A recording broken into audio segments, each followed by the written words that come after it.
Good morning, Anne Claire. Good afternoon, Meg. How are you today?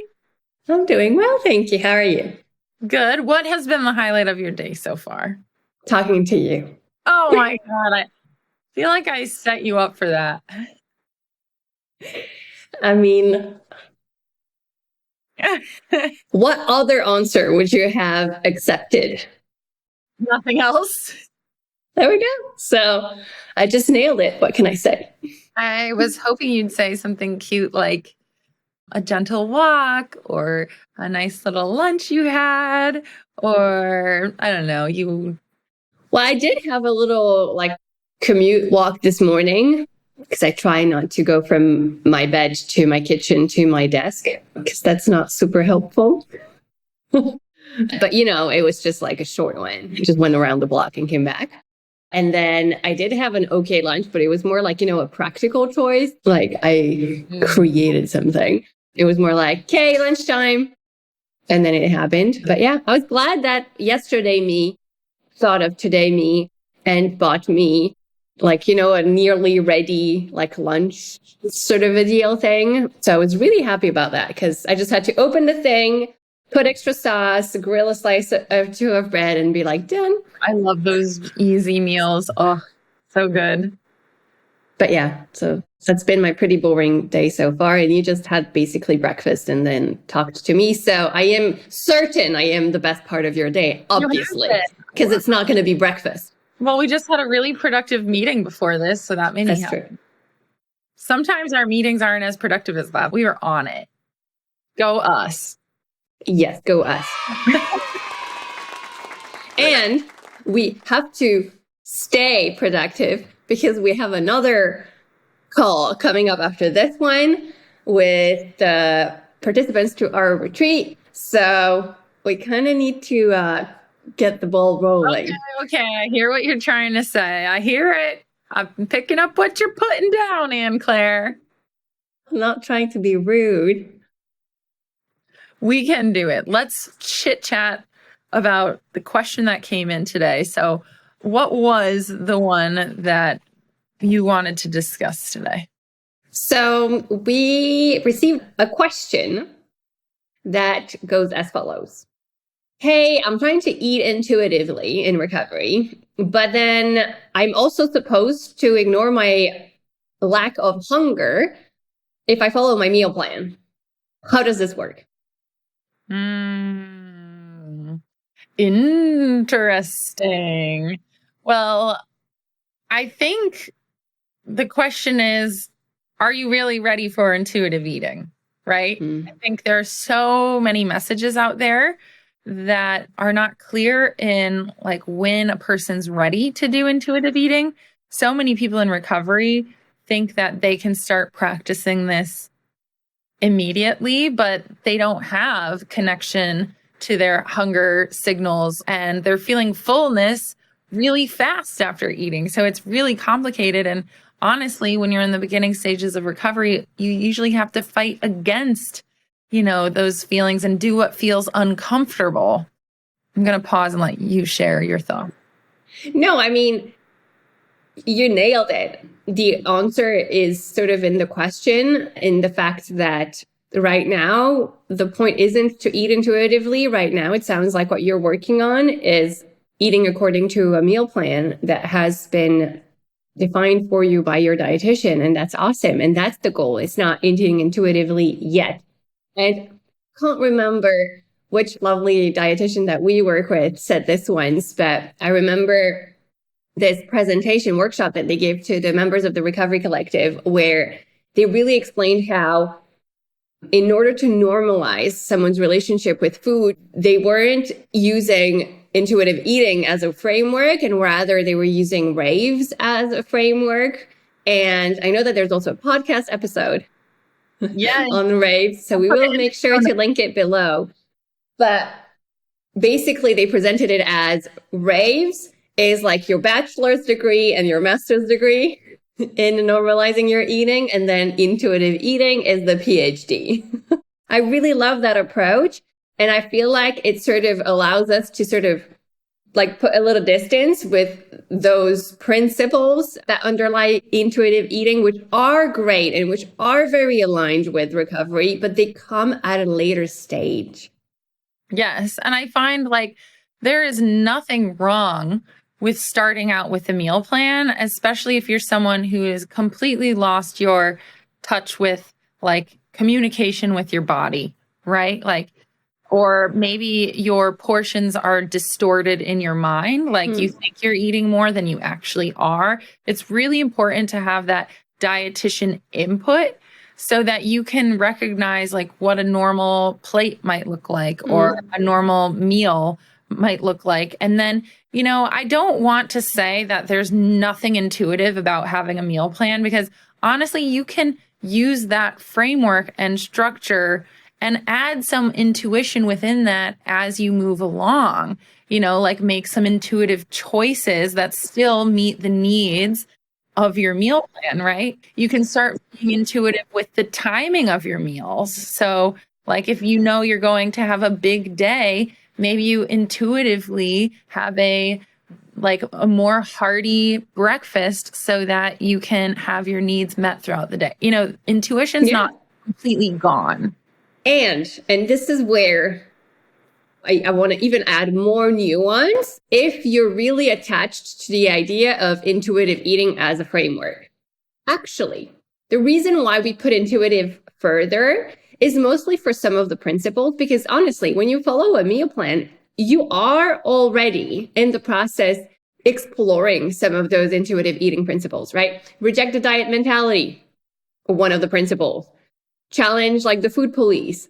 Like that's going to be like something that you're going to probably work through when you sort of work through your meal plan.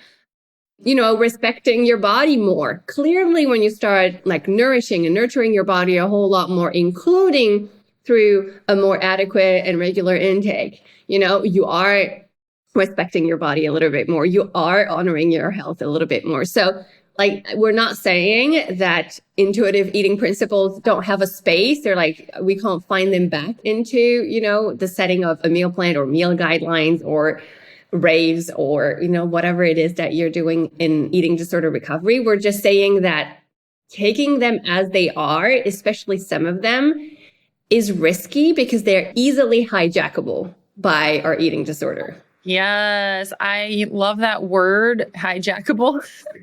I don't know if it's a word, but we're using it. Well, I love it because I use that a lot too. It's like our eating disorders like to hijack the concept of intuitive eating so that it can have its way, right? So this looks like you have anorexia, for instance, and you're not feeling hungry because you're not used to eating that much, right? Maybe you don't have your hunger signals back. So a person with anorexia who doesn't have their hunger signals back is going to hear their eating disorder say, well, according to intuitive eating, you should eat when you're hungry, and you don't feel hungry, so I guess you don't have to eat. And it's a very sneaky, almost like it sounds like your healthy self, but it's not your healthy self. It's like you're not actually capable of intuitive eating if you haven't restored those hunger and fullness signals. And of course, like Anne-Claire just eloquently said, there are principles you can incorporate before your hunger and fullness signals are fully there and intact. But like when it comes down to the food, there are phases where you're not quite able to really get there, but you're working towards that. And that's the ultimate goal. Yeah. And the same is going to apply to fullness, right? Because realistically, right? I mean, Meg, you and I know the things that come up are always the hunger and the fullness bit, right? It's like, but I'm not hungry, or like, but I'm full. And it's like, no. Like you might not have the sort of communication system in place between your body and your mind. You're not perceiving the messages that your body is sending or has quit on sending, because it's like, clearly I'm not being listened to. And so we need to first rebuild that. And then we can start considering basing ourselves on your, you know, hunger, fullness, and the rest, right? Because this is where we also need to draw the line between hunger and fullness as a way to diet, because there is such a thing. Diet culture has also managed to steal that and turn it into you can only eat when you're hungry. You always have to stop when you're full, which I believe they don't really mean full. They mean like just not hungry, which is already different from actually full. But also, that's not what intuitive eating says either. It also says, no, you have practical reasons to eat, emotional reasons to eat, and all of that is welcome in those principles. But that's not usually what comes up when we have clients wondering or sort of maybe frustrated that they can't just intuitively eat, which is understandable. But, that's not the game that we're playing yet. It's all part of a big picture. And we could give so many examples of how other principles can be hijacked, because I know that when they come up, I sometimes have conversations with clients being like, what does it actually mean? Like, how are you understanding this? Because this could go so many directions. Right. I feel like the purity of intuitive eating has been kind of like distorted into some like diet culture frameworks, which is like really it's like very unfortunate. And so that's why it is important to have a team to help you keep that in check, like people who actually know what intuitive eating looks like and sounds like. Because you're right. Oh my gosh. The number of times I've heard people say, I'm doing the hunger fullness diet. You're like, okay, so like you're excluding any other time food is an option. Like you have that requirement that you must be hungry. And do you want to give an example? Sure. So other examples other than hunger and fullness, which are the typical ones that we think of, and realistically, the first ones that usually pop up. But I know that, let's say I've been working with a client for a while and they've been working with their dietitian for a while, and then maybe now they're exploring more nuance in their food choices. And maybe satisfaction is going to be something that comes up.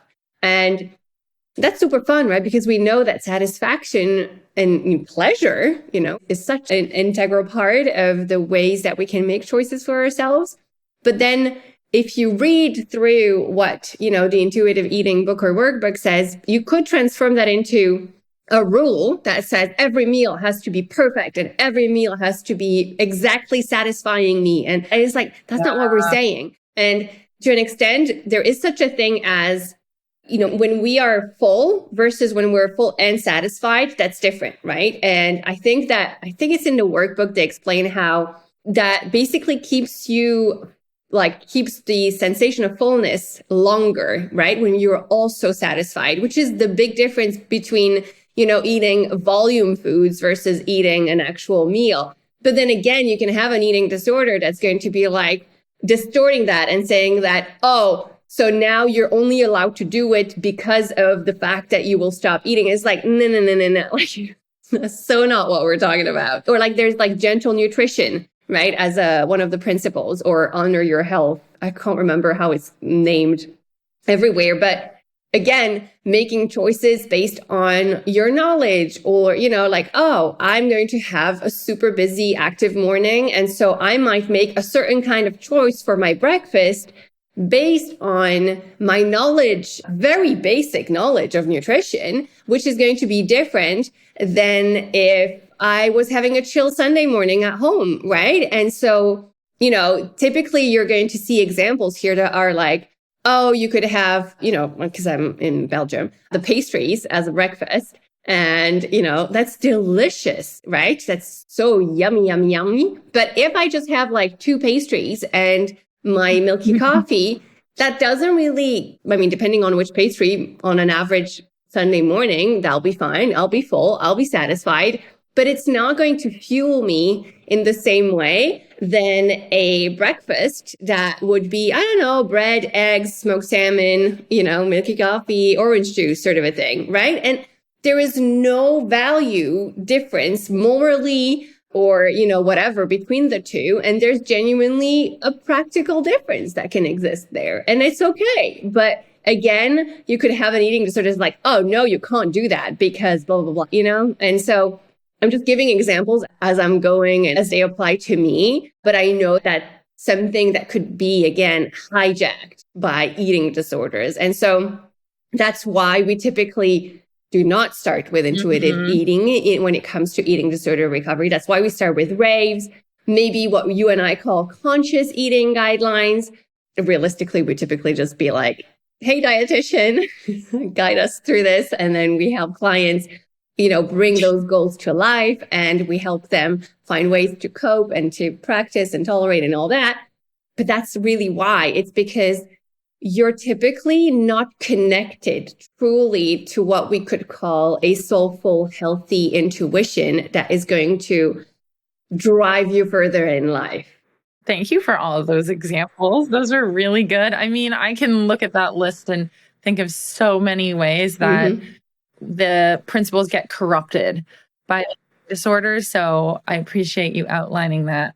Anyway, we should say goodbye because we have to go to another meeting. But everyone watching, let us know in the comments, if this helped you today. Let us know if you have any questions about this. And always remember that we are here to answer the questions you give us in the comments. So we'd love to hear from you. All right. Well, I'm going to see you in a second. I'm going to let you go. Bye to everyone else. And then Meg, see you in a minute.